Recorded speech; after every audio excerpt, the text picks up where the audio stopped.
بسم اللہ الرحمن الرحیم۔ السلام علیکم۔ آج ہمیں سورہ الشعراء کی آیت نمبر 82 یعنی 82 سے شروع کرنا ہے۔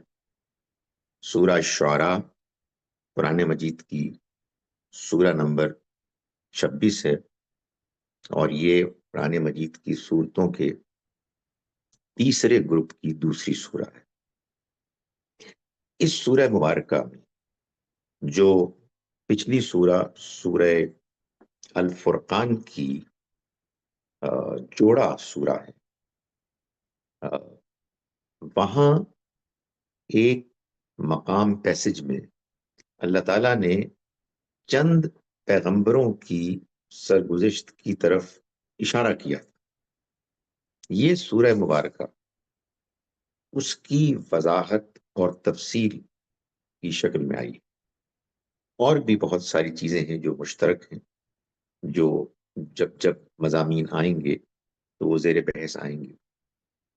لیکن اس سورہ مبارکہ میں اللہ تعالیٰ نے کفار کے اس سوال، بلکہ کہیے کہ اعتراض پر مبنی سوال کا جواب دیا ہے۔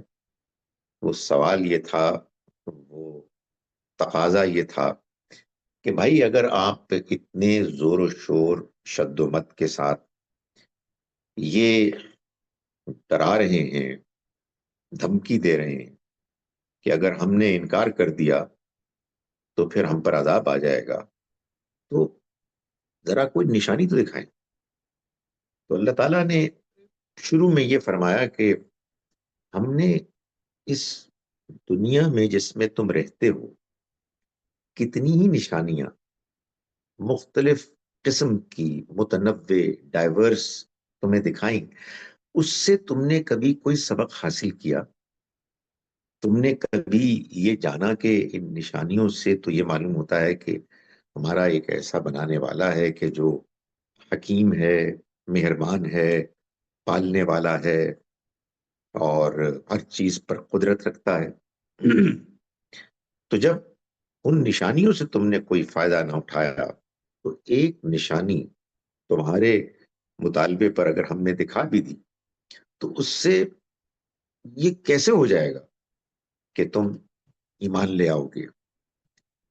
تاہم اب ہم تم کو وہ باتیں بتاتے ہیں یا قرآن مجید کی وہ آیات، نشانیاں پیش کرتے ہیں تاریخ کے مختلف واقعات کے حوالے سے، کہ جن کو سن کر، سمجھ کر اگر تمہارے اندر حقیقت کو جاننے کے لیے کوئی میلان ہے تو تم مان لو گے، ورنہ جس نے نہیں ماننا اس کو کچھ بھی دکھا دیا جائے وہ نہیں مانے گا۔ تو چنانچہ اللہ تعالیٰ نے سب سے پہلے موسیٰ علیہ السلام کی داستان کو ایک نسبتاً طویل پیرائے میں بیان کیا، اور اس کے بعد وہی آیت جو بار بار اس سورہ مبارکہ میں ہر واقعے کے بعد آتی ہے، اس کو اللہ تعالیٰ نے دہرایا کہ ان فی ذالک لآیہ، بے شک اس میں ایک بڑی نشانی، اس بات کی نشانی کہ جو رسول بھی آتے ہیں ان کے آنے کے بعد جب بات آخری حد تک واضح ہو جاتی ہے تو پھر انکار کے نتیجے میں اللہ کا عذاب آ جاتا ہے۔ وما کان اکثرهم مؤمنین، مگر ان میں سے اکثر ایمان نہیں لائیں گے۔ یعنی یہ جو قریش مکہ ہے، ان کی لیڈرشپ ہے، یہ جو تقاضے کر رہے ہیں تکبر کے ساتھ، یہ ماننے والے نہیں ہیں۔ وَإِنَّ رَبَّكَ لَهُوَ الْعَزِيزُ الرَّحِيمُ، اور تمہارا رب وہ زبردست ہے لیکن ساتھ ہی رحم کرنے والا بھی ہے۔ زبردست ہے اس لیے جب چاہے گا وہ عذاب دے گا، لیکن رحم کرنے والا ہے اس لیے تمہیں مہلت دے رہا ہے۔ اس کے بعد پھر ابراہیم علیہ السلام کا واقعہ بیان ہوا اور اس کو ہم نے پڑھنا شروع کر دیا تھا۔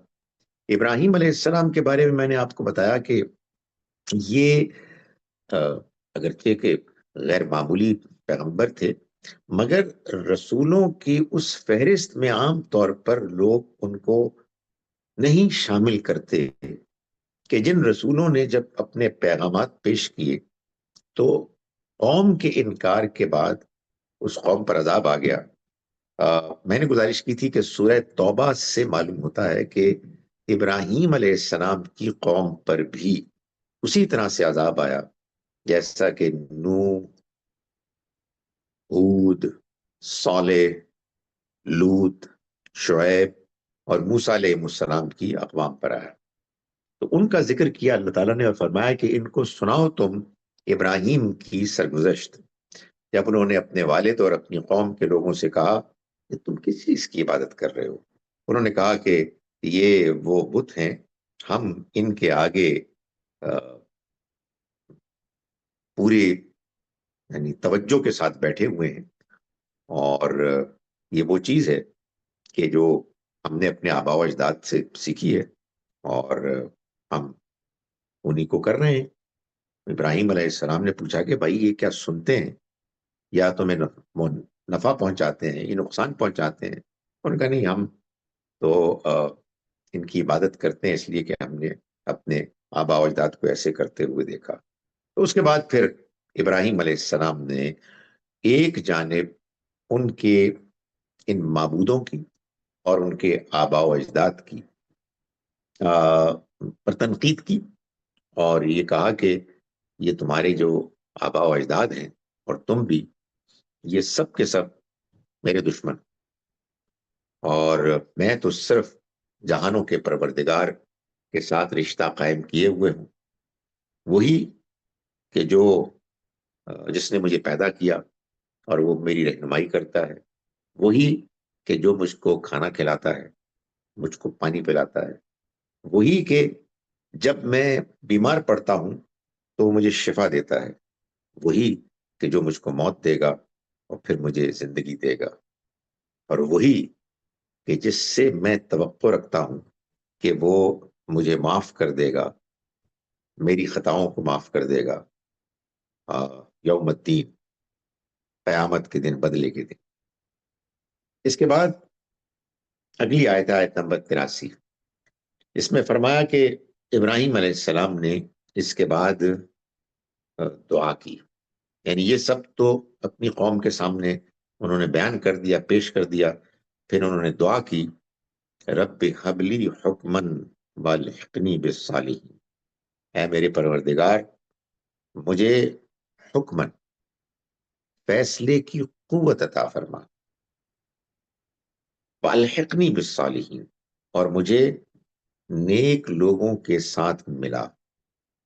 یعنی جب انسان اللہ کا بندہ بن کر اس دنیا میں زندگی گزارتا ہے اور اس کو مشکلات کا سامنا کرنا پڑتا ہے، اپوزیشن کا سامنا کرنا پڑتا ہے، تو پھر ایک بڑی اہم انسان کی ضرورت یہ ہوتی ہے کہ وہ صحیح وقت پر صحیح فیصلہ کرے.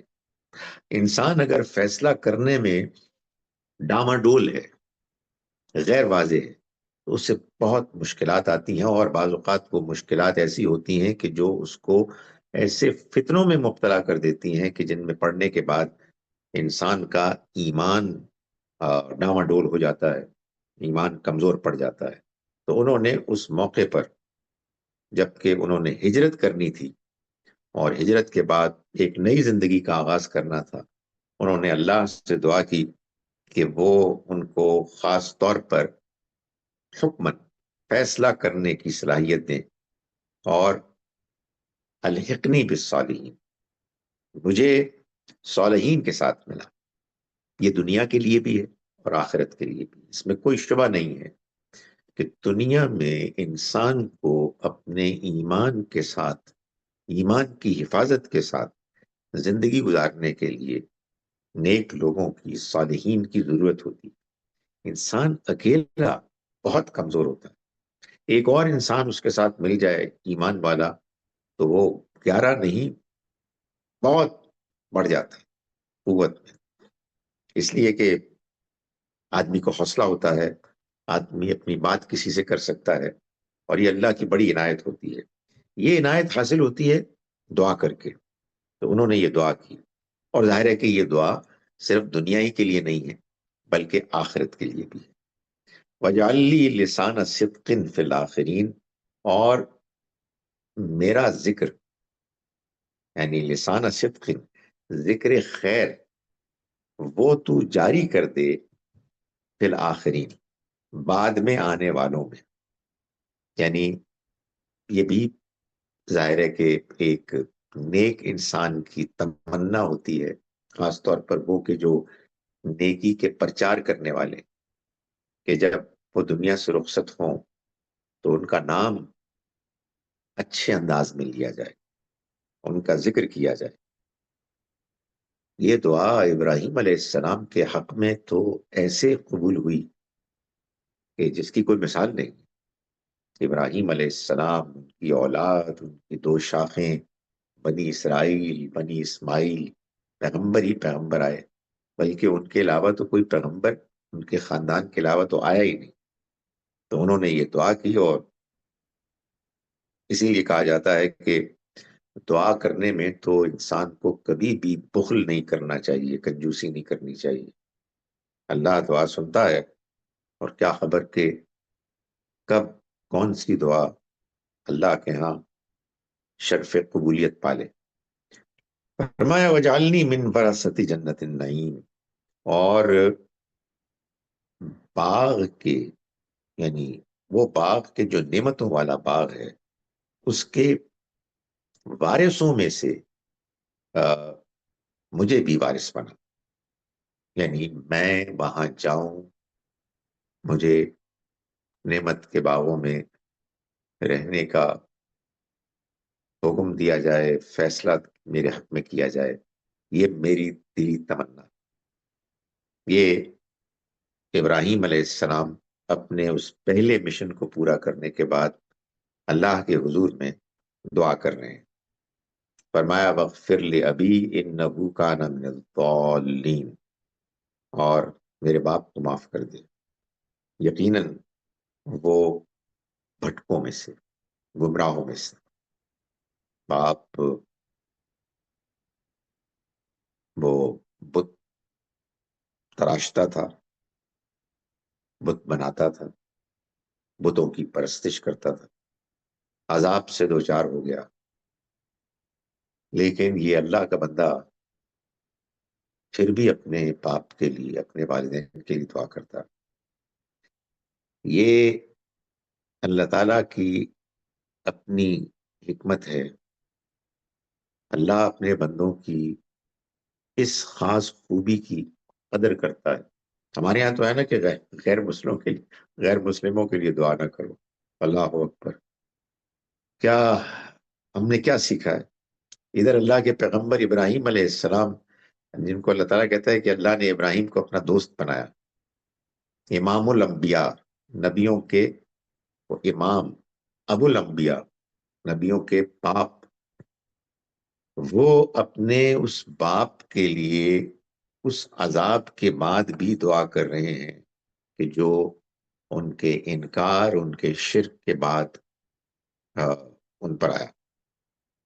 اور وہ یہ دعا معلوم ہوتا ہے کہ جاری رہی سال ہر سال، اس وقت تک جب کہ انہوں نے اللہ کا گھر مکے میں تعمیر کیا اور وہاں دعا کی، رب اغفر لی ولی والدیہ وللمؤمنین یوم یقوم الحساب، یہ جو عام طور پر ہم دعا مانگتے ہیں کہ اے میرے رب تو معاف کر دے مجھ کو بھی، میرے والدین کو بھی، میرے باپ کو بھی، میری ماں کو بھی، اور تمام اہل ایمان کو اس دن کے جس دن حساب کتاب ہو۔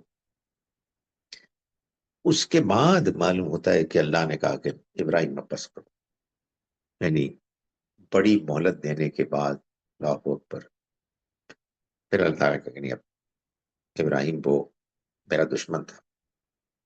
تو اس سے معلوم ہوا کہ ایک جانب تو یہ بات صحیح ہے کہ اللہ کے دشمن ان کے لیے دعا نہیں کی جا سکتی،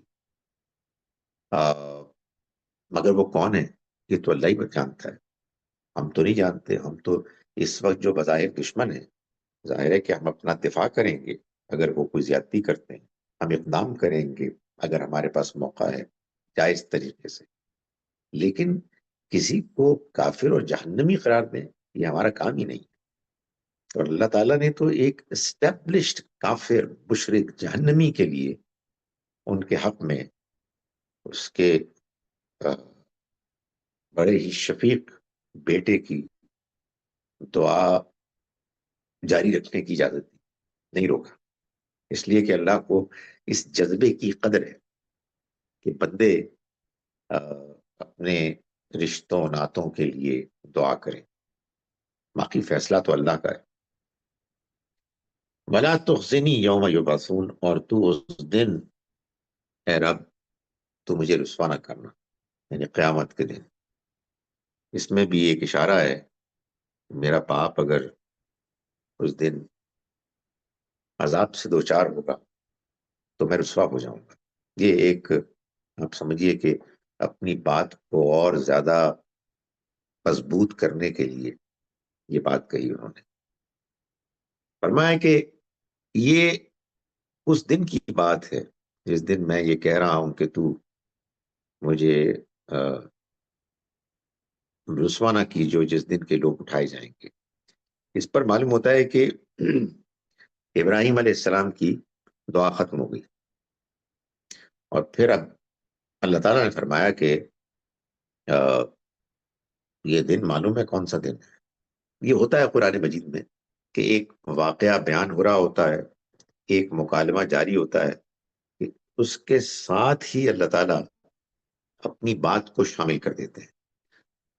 کیوں؟ اس لیے کہ اللہ کے کلام میں کوئی واقعہ برائے واقعہ، برائے کہانی نہیں ہوتا، بلکہ اللہ تعالیٰ کے ہاں جو واقعات ہیں وہ تو نصیحت کے لیے ہوتے، ہدایت کے لیے ہوتے، زندگی کی حقیقت کو سمجھانے کے لیے ہوتے ہیں۔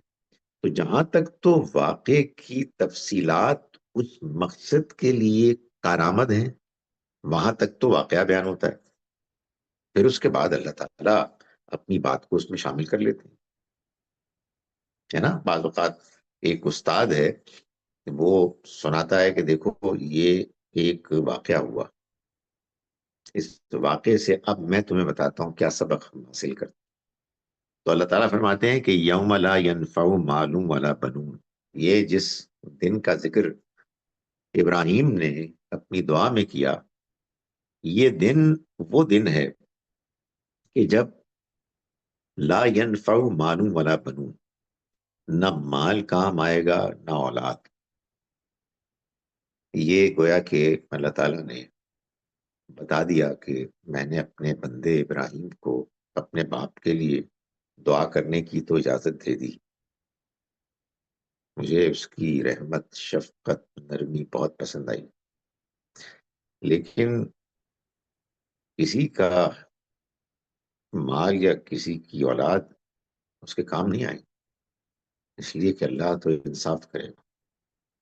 الا من اتى اللہ بقلب سلیم، ہاں صرف وہی کامیاب ہوگا کہ جو ایک قلب سلیم کے ساتھ آئے گا، یعنی وہ اپنے رب کے حضور میں وہ دل لے کر آئے گا کہ جو دل سلامت ہے، اپنی اصل فطرت پر قائم۔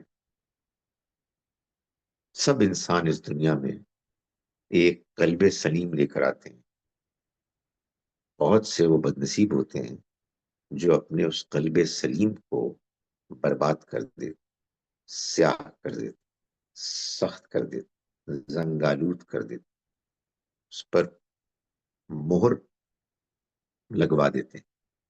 لیکن جنہوں نے اپنے قلب سلیم، اس قلب سلیم کو برقرار رکھا، اور وہ اپنے رب کے یہاں آئیں گے قلب سلیم کے ساتھ، وہی ہیں کہ جو کامیاب ہوں گے۔ وَأُزْلِفَتِ الْجَنَّةُ لِلْمُتَّقِينَ، اور اس دن جنت ڈرنے والوں، متقین یعنی اللہ سے ڈرنے والوں کے قریب لائی جائے گی، ایسے قریب لائی جائے گی جیسے کہ کسی دعوت میں، ضیافت میں لوگوں کے لیے جو اشیاء ہوتی ہیں کھانے پینے کی، وہ پیش کی جاتی ہیں، ایسے ہی جنت ان لوگوں کے قریب لائی جائے گی، اور وَبُرِّزَتِ الْجَحِیمُ لِلْغَاوِینَ، اور وہ لوگ کہ جو غاوین تھے، گمراہ تھے، جہنم ان کے لیے سامنے پیش کر دی جائے گی، بے نقاب کر دی جائے گی. یہ اس روز ہوگا. وَقِيلَ لَهُمْ أَيْنَمَا كُنْتُمْ تَعْبُدُونَ، اور ان سے پوچھا جائے گا کہ یہ لہم انما اینما کنتم تعبدون، کہاں ہیں وہ جن کی تم عبادت کرتے تھے. یعنی مطلب یہ ہے کہ دنیا میں تم نے ان کی پرستش کی، اس بھروسے پہ کی کہ وہ تمہارے کام آئیں گے دنیا میں بھی اور آخرت میں بھی. تو کہاں ہے؟ یہ ہر اس شخص کو کہا جائے گا جس نے اس دنیا کی زندگی کو ایسا امتحان نہیں سمجھا کہ جو اللہ کی طرف سے ایک بالکل انصاف پر مبنی، جسٹ اور فیئر امتحان، بلکہ یہ سمجھا کہ کوئی ولی، کوئی فرشتے، کوئی جن، ان کے نمائندگی کے لیے وہ بت جن کو سامنے رکھ کے وہ ان کو پوچھتے تھے، ان میں سے کوئی چیز کام آئے گی، کوئی پیغمبر کام آئیں گے. تو فرمایا کہ جہنم ان کے سامنے بے نقاب کر دی جائے گی، اور کہا جائے گا کہ کہاں ہیں وہ جن کی تم عبادت کرتے تھے، من دون اللہ، اللہ کے علاوہ، اللہ کے سوا. هل ینصرونکم او ینتصرون، کیا وہ تمہاری کچھ مدد کریں گے یا وہ خود اپنے آپ ہی کو بچا سکیں گے. یعنی تم نے کیا حماقت کی کہ ان کو تم نے پوجا اللہ کو چھوڑ کر، کہ جو نہ اپنے آپ کا دفاع کر سکیں، نہ تمہارا کچھ بھلا کر سکیں. کتنے وہ فرمایا کہ فَكُبْكِبُوا فِيهَا هُمْ وَالْغَاوُونَ، پھر وہ بھی، یعنی جنہوں نے گمراہ کیا اور یہ لوگ کہ جو گمراہ ہوئے، یہ سب کے سب اوندھے منہ پھینک دیے جائیں گے، جہنم میں جھونک دیے جائیں گے. وَجُنُودُ ابلیس اجمعون، اور ابلیس کے سارے لشکر، سب کے سب وہ جہنم میں جھونک دیے جائیں گے. معلوم یہ ہوا کہ یہ جتنے بھی ہیں یہ سارے کے سارے مل کر ابلیس کے لشکر ہیں. یعنی وہ ابلیس کے جہاں سے شیطنت کا آغاز ہوا، اس نے خود بھی تکبر میں مبتلا ہو کر گمراہی کو اختیار کیا، اور دوسروں کو بھی اس نے گمراہ کیا. یعنی وہ ضد میں آ گیا اور اس نے یہ طے کیا کہ اب یہ انسان آدم اور اس کی اولاد جس کے آگے مجھے جھکنے کا حکم دیا گیا تھا، میں اب بدلہ لوں گا اور میں ان کو گمراہ کروں گا. تو چنانچہ وہ جن جن کو گمراہ کرنے میں کامیاب ہوگا، وہ بھی اور ابلیس خود بھی، سب جہنم میں جھونک دیے جائیں گے. اب یہ بات کہ ابلیس کا یہ کردار اگر نہ ہوتا تو دنیا کا یہ امتحان نہ ہوتا. چنانچہ ابلیس کوئی اللہ کی اسکیم کا اہم رول ادا کر رہا، اس لیے وہ پسندیدہ ہے یا مطلوب ہے، یا جیسے ہوتا ہے نا ڈراموں میں، فلموں میں، بھائی جو ویلن ہوتا ہے وہ بھی تو کہانی کا حصہ ہوتا ہے نا. نہیں، ایسا نہیں ہے. وہ کہانیاں ہیں، وہ ڈرامے، فلمیں ہیں. یہاں تو اصل میں حقیقت یہ ہے کہ اللہ نے انسان کو ہر حال میں امتحان میں ڈالنا تھا، تاکہ وہ ان لوگوں کا انتخاب کرتا کہ جو لوگ جنت کے مستحق ہیں، جنت میں جانے کے لیے کوالیفائڈ اور ایلیجبل ہیں. اس کے لیے اسے انسانوں کو آزادی دینی تھی، اور آزادی کے ساتھ اچھائی اور برائی میں فرق کر کے ان دونوں کی اپنی اپنی اٹریکشن انسان کے اندر ڈال کے آزاد چھوڑنا تھا۔ اب اگر یہ ابلیس اپنے آپ کو اپنی حماقت، اپنی تکبر کی وجہ سے آفر نہ کرتا اس رول کو ادا کرنے کے لیے، تو بہرحال وہ تو کام ہونا ہی تھا۔ وہ تو اللہ تعالیٰ انسان کے اندر کا جو نفس ہے اسی میں کچھ کمی بیشی کر کے اس مقصد کو حاصل کر لیتے۔ تو فرمایا کہ یہ سب کے سب اب جہنم میں جھونک دیے جائیں گے۔ قالوا وهم فیہا یختصمون، وہ کہیں گے اور وہ اس میں جھگڑ رہے ہوں گے، یعنی مطلب یہ ہے کہ وہ آپس میں جھگڑیں گے اور یہ تو تکار ہوگی۔ تاللہ ان کن لفی ضلال مبین، اور وہ کہیں گے کہ خدا کی قسم، تاللہ اللہ کی قسم، ہم کھلی گمراہی میں تھے۔ یعنی یہ بات جب لڑائی جھگڑا جہنم میں ہو رہا ہوگا تو وہ ایک دوسرے سے بات کرتے ہوئے کہیں گے اذ نسویکم برب العالمین، کھلی گمراہی میں تھے ہم کہ جب کہ ہم نے تم لوگوں کو اللہ کے برابر ٹھہرا دیا۔ سو وہ اپنے لیڈروں کو کہیں گے، وہ کہ جن کی بات وہ اللہ کے مقابلے میں مانتے تھے، بھائی بات یہ ہے کہ یا تو بات اللہ کی ہے، اس کے پیغمبروں کے ذریعے سے ہم کو پہنچی ہے، اس کی کتابوں میں لکھی ہوئی ہے، یا انسان کی فطرت میں ہے، یا پھر دوسرے میں جانب شیطان ہے، شیطان کے چیلے ہیں اور وہ طرح طرح کی پٹیاں پڑھاتے ہیں اور انسان کو گمراہ کرتے ہیں۔ تو قیامت کے روز جب یہ دونوں لیڈرز اور فالوورز جہنم میں جھونک دیے جائیں گے تو اس وقت ان کا آپس میں جھگڑا ہوگا۔ یہ جھگڑا کیوں ہوگا؟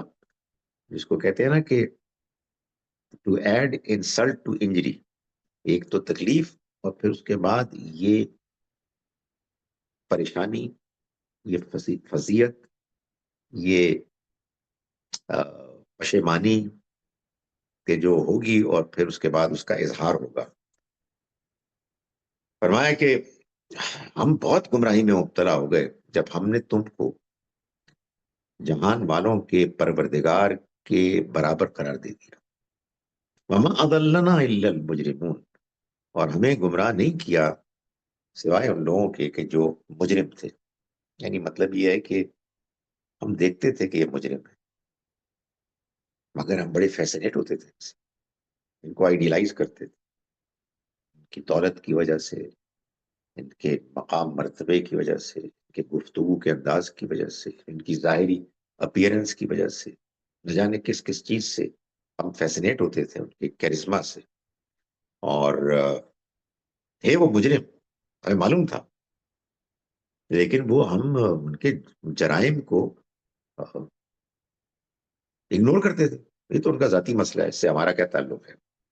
تو یہ اس دن پچھتائیں گے کہ جانتے تھے کہ یہ جن کو انہوں نے اپنا لیڈر بنایا ہوا ہے، جن کو یہ فالو کر رہے ہیں، مجرم ہیں، لیکن اس کے باوجود آنکھوں پر پٹی پڑی ہوئی تھی۔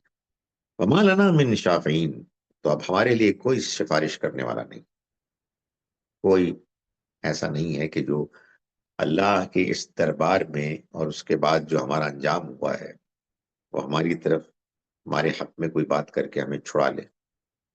ولا صدیق حمیم، اور نہ ہی کوئی ایسا گہرا محبت کرنے والا دوست ہے کہ جو ہماری مشکل میں ہماری مدد کرے، یعنی پچھتاوا ہی پچھتاوا ہوگا۔ فَلَوْ أَنَّ لَنَا كَرَّةً، تو پھر اگر اب ہم کو موقع ملے گا، فَنَكُونَ مِنَ الْمُؤْمِنِينَ، تو ہم لازماً ایمان والے ہو جائیں گے۔ یعنی ایک چانس اور مل جائے، سمجھ میں آ گئی بات، اب کہ ہم ایسا نہیں کریں گے۔ فرمایا ان فی ذالک لآیہ، بے شک اس میں ایک بڑی نشانی ہے۔ وہ نشانی جو مانگ رہے ہیں، تو یہ جو تمہیں بتایا جا رہا ہے ماضی کے واقعات سے، اس میں بڑی نشانی ہے۔ مما کان اکثر مومنین، اور ان میں سے اکثر ایمان لانے والے نہیں بنے گے۔ میں نے گزارش کی کہ یہ ظاہر ہے کہ اس زمانے کے سارے لوگوں کے بارے میں نہیں تھا جو جزیرہ نما عرب میں تھے۔ یہ آیات، یہ صورتیں در حقیقت قریش کی لیڈرشپ کو خطاب کر رہی ہیں، اور یہ فرمایا جا رہا ہے کہ یہ جو تکبر کے ساتھ اس پیغام کو جھٹلا رہے ہیں، ہم کچھ بھی ان کو سنا دیں، یہ ان میں سے اکثر ایمان نہیں لائیں گے۔ وَإِنَّ رَبَّكَ لَهُوَ الْعَزِيزُ الرَّحِيمُ، اور تمہارا رب وہ یقیناً زبردست ہے، مضبوط ہے، اور رحمت کرنے والا ہے۔ اس کی جو شفقت، مہربانی ہے، وہ ہمیشہ کی۔ یعنی مطلب یہ ہے کہ یہ جو انکار انہوں نے کیا ہے، اس انکار کے بعد ان کے پاس کوئی ایکسکیوز نہیں ہے، لیکن ہم اس کے باوجود ان کو اس لیے ابھی عذاب سے دوچار نہیں کر رہے، اگرچہ کہ ہم عزیز ہیں، زبردست ہیں، قوت والے ہیں، اس لیے کہ ہم رحیم بھی ہیں۔ ہم مزید موقع دیتے ہیں، ہم مزید ان کو مہلت دے کر ایمان لانے کے امکانات کو ان کے سامنے پیش کرتے ہیں۔ کذبت قوم نوح المرسلین، جھٹلایا نوح کی قوم نے بھی رسولوں کو۔ حالانکہ نوح کی قوم نے تو نوح علیہ السلام کو جھٹلایا تھا، لیکن ایک رسول کو جو جھٹلاتا ہے تو وہ سارے رسولوں کو جھٹلاتا ہے، اس لیے کہ باقی رسول بھی ایسے ہی ان کے سامنے اللہ کا پیغام لے کر آئیں، اگر آئیں تو جب ایک کو جھٹلایا تو وہ باقیوں کو بھی جھٹلا دیں گے۔ یہ وہ اسی طرح کی بات ہے کہ جس نے کسی ایک انسان کو قتل کیا، اس نے ساری انسانیت کو قتل کر دیا، اس لیے کہ ایسے قاتل کے دل میں انسانیت کی کوئی قدر نہیں۔ اسی طرح سے جس قوم نے ایک رسول کا انکار کیا، اس نے سارے رسولوں کا انکار کر دیا۔ اذ قال لهم اخوهم نوح الا تتقون، یہ تب ہوا کہ جب ان کے بھائی نوح نے ان کو کہا کہ کیا تم ڈرتے نہیں ہو اللہ سے۔ ان کے بھائی یعنی جتنے بھی رسول آتے ہیں وہ در حقیقت انہی کی قوم میں سے ہوتے ہیں، ان کے ہمدرد، ان کے بھائی ہوتے ہیں، اس لیے کہ اللہ تعالیٰ چاہتا ہے کہ اللہ کا پیغام بندوں کے پاس پہنچے ایسے کہ وہ پوری ہمدردی کے ساتھ ان کے سامنے پیش کیا جائے، ان کے اپنے بھائیوں میں سے ایک بھائی ان کے سامنے اللہ کے پیغام کو پیش کرے۔ اور انہوں نے کہا کہ اللہ تتقون، کیا تم ڈرتے نہیں ہو؟ انی لکم رسول امین، میں تمہارے لیے ایک امانت دار رسول، یعنی میں وہ رسول ہوں کہ جو امین ہونے کا وصف رکھتا ہے۔ میں نے اپنی ساری زندگی جو تمہارے درمیان گزاری، جب جب مجھے کوئی امانت ملی، میں نے اس کو بغیر ذرا سی خیانت کے تم تک پہنچا دیا۔ تو جو سونے چاندی میں امین ہے، وہ اللہ کی وحی میں کیسے خیانت کر سکتا ہے؟ وہ کیسے لوگوں کو دھوکہ دے سکتا ہے؟ جیسے کہ نبی صلی اللہ علیہ وسلم پر بھروسہ کیا قریش والوں نے اور ان کو اپنی امانتیں سونپی، اس وقت بھی کہ جب آپ کے وہ دشمن ہو گئے، اس لیے کہ جو دین کا پیغام آپ پیش کر رہے تھے، مکے والوں کو وہ اپنے آبا و اجداد کے پیغام، ان کے مذہب دین سے مختلف نظر آیا، اس سے متضاد نظر آیا، لیکن ان کی امانت کا انکار نہیں کیا۔ تو یہاں بھی یہی بات کہی گئی کہ میں تمہارے لیے ایک رسول ہوں، امانت دار۔ فاتقوا اللہ واطیعون، جب یہ حقیقت ہے کہ میں تمہارے پاس اللہ کا پیغام لے کر آیا ہوں، پوری ذمہ داری کے ساتھ، امانت داری کے ساتھ پیش کر رہا ہوں، ڈرو اللہ سے، واطیعون، اور میری اطاعت کرو۔ یعنی میں اس کا نمائندہ ہوں، میں تمہیں بتا رہا ہوں کہ جو راستہ میں نے دین کا اختیار کیا ہے وہی اللہ کا راستہ ہے. وما اسألکم علیہ من اجر، اور میں اس پر تم سے کوئی اجر نہیں مانگ رہا. میں اس کا سوال نہیں کر رہا کہ میں تمہاری خدمت کر رہا ہوں تو تم مجھے پیسے دو.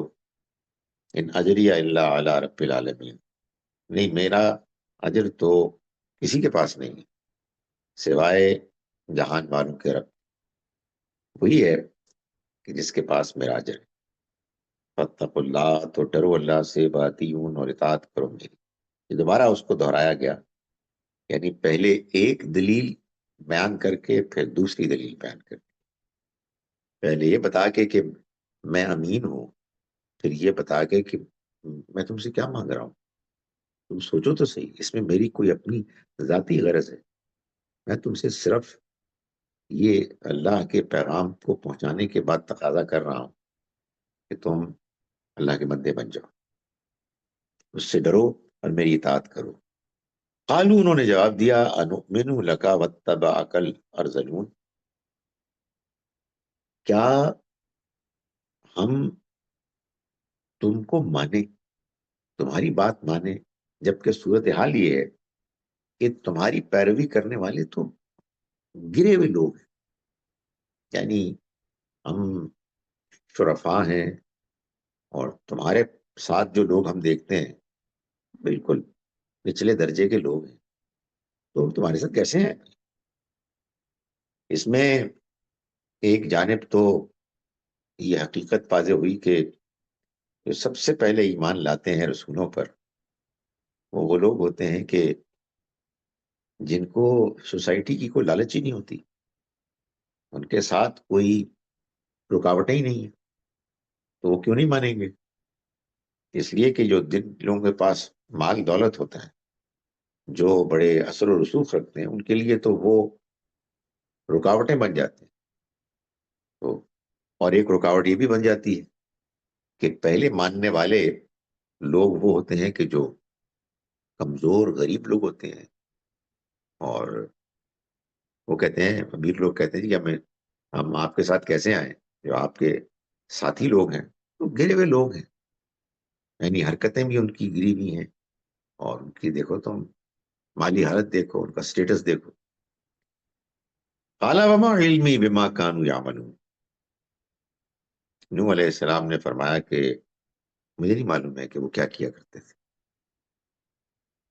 ان حسابهم الا علی ربی، ان کا حساب تو نہیں ہے سوائے میرے رب کے پاس حوالے.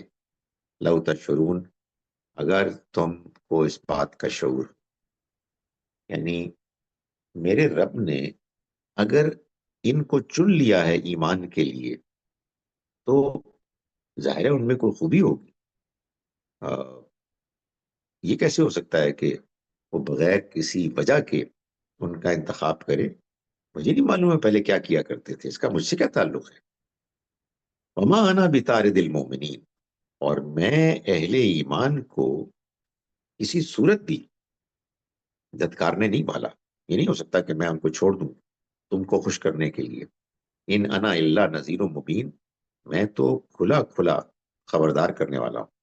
میرا کام صرف یہ ہے، میں کسی کی یہاں خوشنودی کے لیے کچھ کرنے کے لیے نہیں آیا ہوں، میں سب کو خبردار کر رہا ہوں. اب میرا رب جانتا ہے کہ کس نے کیا کیا ہے، اس کا انتخاب ہے. اس نے اگر کچھ لوگوں کو توفیق دی ہے کہ وہ ایمان لائیں تو یہ اس کا فیصلہ ہے. قالوا لئن لم تنتہی یا نوح لتکونن من المرجومین، قوم نے، انکار کرنے والی قوم نے، لیڈروں نے یہ کہا کہ اگر تم نہ رکے اے نوح، جو کچھ تم کر رہے ہو اس سے اگر تم باز نہیں آئے تو لتکونن من المرجومین، تو تم لازماً سنگسار کر دیے جاؤ، پتھروں سے تم کو پتھر مار مار کے ختم کر دیا جائے. قال ربی ان قومی کذبون، اس وقت نوح علیہ السلام نے دعا کی کہ میرے رب، میری قوم نے مجھ کو جھٹلا دیا.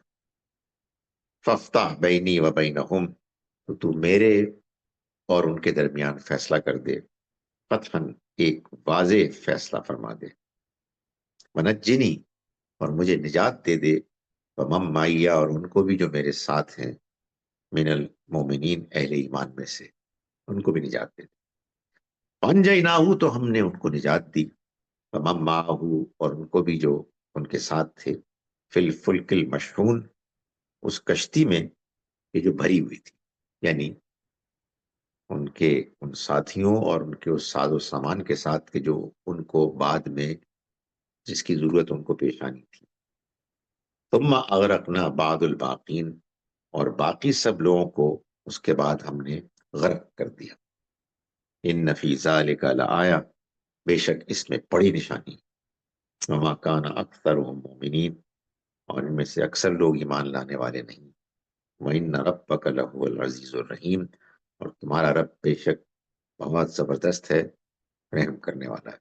یہ میں بتا چکا ہوں، بار بار یہ آیات آتی ہیں ترجیح، اور ان کے بار بار آنے کا مطلب یہ ہوتا ہے کہ یہ لوگ اس ہٹ دھرمی میں مبتلا ہو چکے ہیں، ان کو بات سمجھ میں نہیں آ رہی، تو جن کو بات سمجھ میں نہیں آ رہی ان کو پھر بار بار وہی بات دہرائی جاتی ہے تاکہ وہ کسی طرح سے سمجھنے کے قابل ہو جائے۔ اب میں ایک مرتبہ اس کا ترجمہ جو آمدی صاحب نے کیا وہ آپ کے سامنے پیش کر رہا ہوں۔ آیت نمبر 83 سے ہم نے آج کا سبق شروع کیا تھا۔ ہم شروع کرتے ہیں اس اللہ کے نام کے ساتھ جس کی رحمت بے پناہ ہے، جس کی عنایت ہمیشہ کے لیے۔ ابراہیم یہ سب کہہ چکے تو انہوں نے دعا کی، میرے پروردگار مجھے قوت فیصلہ عطا فرما دے اور مجھے صالحین کے ساتھ ملا، اور بعد کے آنے والوں میں میرا ذکر خیر جاری رکھ، اور باغ راحت کے وارثوں میں مجھے بھی ایک وارث بنا، اور میرے باپ کو معاف کر دے، بے شک وہ گمراہوں میں سے ہے۔ اور جس دن لوگ اٹھائے جائیں گے اس دن اے پروردگار مجھے رسوا نہ کر۔ فرمایا اللہ نے، جس دن نہ مال کام آئے گا نہ اولاد، صرف وہی کامیاب ہوں گے جو قلب سلیم لے کر خدا کے پاس آئیں گے۔ اس دن جنت خدا سے ڈرنے والوں کے قریب لائی جائے گی، جہنم گمراہوں کے لیے بے نقاب کر دی جائے گی، اور ان سے پوچھا جائے گا کہ کہاں ہیں وہ جنہیں تم پوچھتے تھے؟ اللہ کے سوا کیا وہ تمہاری کچھ مدد کریں گے یا آج خود اپنا بچاؤ کر لیں گے؟ پھر وہ بھی اور یہ بھٹکے ہوئے لوگ بھی اس میں اوندھے منہ چھونک دیے جائیں گے، اور ابلیس کے لشکر بھی، سب کے سب۔ وہاں وہ آپس میں جھگڑتے ہوئے اپنے لیڈروں سے کہیں گے، خدا کی قسم ہم کھلی ہوئی گمراہی میں تھے جبکہ تمہیں خدا بند عالم کے برابر ٹھہراتے تھے۔ پھر اپنی بدبختی پر ماتم کریں گے کہ ہمیں تو ان مجرموں ہی نے گمراہ کیا، سو اب نہ ہمارے لیے کوئی سفارش کرنے والا ہے، نہ کوئی گرم جوشی سے محبت کرنے والا دوست۔ اب تو اے کاش ایک دفعہ پلٹنا نصیب ہو کہ ہم ایمان والے بن جائیں۔ اس میں یقیناً بہت بڑی نشانی ہے، لیکن ان میں سے اکثر ماننے والے نہیں ہیں، اور تمہارا پروردگار اس میں کچھ شک نہیں ہے کہ وہ زبردستی ہے اور نہایت مہربان بھی۔ نوح کی قوم نے بھی اسی طرح رسولوں کو جھٹلا دیا، جب ان کے بھائی نوح نے ان سے کہا کیا تم ڈرتے نہیں ہو؟ میں تمہارے لیے ایک رسول امین ہوں، اس لیے اللہ سے ڈرو اور میری بات مانو۔ میں اس پر تم سے کوئی صلہ نہیں مانگتا، میرا صلہ تو رب العالمین کے ذمے ہے، سو اللہ سے ڈرو اور میری بات مانو۔ انہوں نے جواب دیا، کیا ہم تمہیں مان لیں؟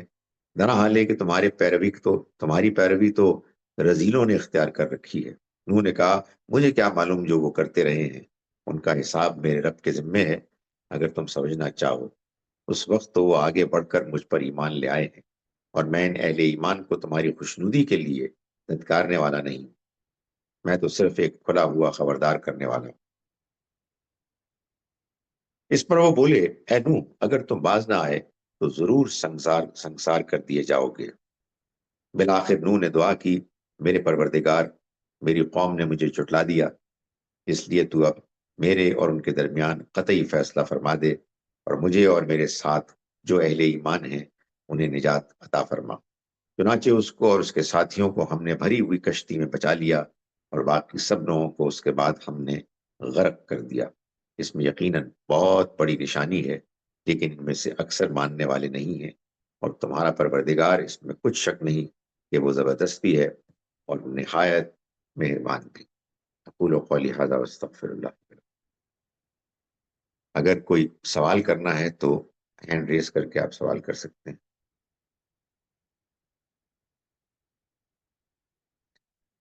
نہیں تو چھٹی۔ جی عائشہ صاحب۔ السلام علیکم۔ وعلیکم السلام۔ سر میں نے ابھی آپ نے بتایا کہ حضرت ابراہیم کی جو قوم تھی ان پہ بھی عذاب آیا تھا۔ جب ہم سورہ یوسف پڑھتے ہیں تو وہ تھوڑی ڈفرینٹ ہے، اس کا پیٹرن بھی، اور اس میں ان کا لائف مطلب ان کی ایک ہسٹری کی طرح بتایا گیا ہے، ان کی کہانی سنائی گئی ہے۔ ان کی قوم پہ بھی کوئی عذاب آیا تھا، اور اگر تھا تو یہاں نہیں تھا تو مینشن نہیں کیا گیا؟ مجھے یہ تھوڑا سا جاننا ہے۔ تھینک یو، جزاک اللہ۔ یوسف علیہ السلام ایک نبی تھے، رسول نہیں تھے۔ یہ رسولوں کے معاملے میں اللہ کا فیصلہ ہے کہ وہ جب آئیں گے تو پھر وہ اپنی قوم کے لیے اسی دنیا میں فیصلہ بن جائیں گے، جیسے قیامت کے روز تمام انسانوں کا فیصلہ ہوگا، رسولوں کی قوموں کا فیصلہ اسی دنیا میں ہو جاتا ہے۔ وہ اس دنیا میں اللہ کی عدالت بن کر آتے ہیں۔ یہی فرق ہے رسولوں میں، یعنی ان نبیوں میں کہ جو رسول بھی بنے، اور ان نبیوں میں کہ جو رسول نہیں بنے۔ چنانچہ جس اللہ کے بندے کو بھی اللہ نے اپنی وحی کے ذریعے سے دنیا والوں کی رہنمائی کے لیے ہدایت بخشی، وہ جتنے بھی نبی تھے ان میں سے صرف چند تھے کہ جن کو اللہ نے رسالت کا بھی شرف بخشا، تو جن کو رسالت ملی ان کے ساتھ یہ معاملہ ہے۔ جی آپ نے ہینڈ تو ریز نہیں کیا، لیکن معلوم ہوتا ہے سید صاحب آپ نے ان میوٹ کیا اپنے آپ کو۔ آپ جی سوال۔ السلام علیکم۔ وعلیکم السلام۔ میرا یہ پوچھنا چاہ رہا تھا کہ ابلیس کے بارے میں کہتے ہیں کہ اس نے اللہ کا حکم نہیں مانا، تو کیا اس کا مطلب ہے کہ ابلیس نے شرک بھی کیا؟ دیکھیں، شرک اصل میں تو یہ ہوتا ہے کہ آپ اللہ کے ساتھ کسی اور کو شریک ٹھہراتے ہیں، یعنی کوئی انسان ہے، فرشتہ ہے، جن ہے، یا فور دیٹ میٹر کوئی بھی اور چیز ہے کہ جو اللہ کے مقابلے میں ہو۔ تو اللہ کے مقابلے میں ابلیس کے بارے میں تو یہ آتا ہے کہ وہ معلوم ہوتا ہے کہ اس کی اپنی انا تھی، اس نے اپنی انا کو اللہ کے مقابلے میں ترجیح دی، جیسے کہ قرآن مجید میں اللہ تعالیٰ نے بیان فرمایا ہے کہ افرائیتا من اتخذ الہہ ہواہ۔ یہ ہم نے سورہ الفرقان میں بھی پڑھا کہ بھلا تم نے دیکھا اس شخص کو کہ جس نے اپنی ہوائے نفس کو، اپنی خواہشات کو اپنا معبود بنا لیا۔ تو اس میں کوئی شبہ نہیں ہے کہ ابلیس نے تو یعنی کسی اور کو معبود نہیں بنایا، خود اپنے آپ کو، اپنی انانیت کو، اپنی خواہش کو، خواہش نفس کو معبود بنایا۔ اس میں کوئی شک نہیں ہے کہ اس پہلو سے اس نے بھی شک کیا۔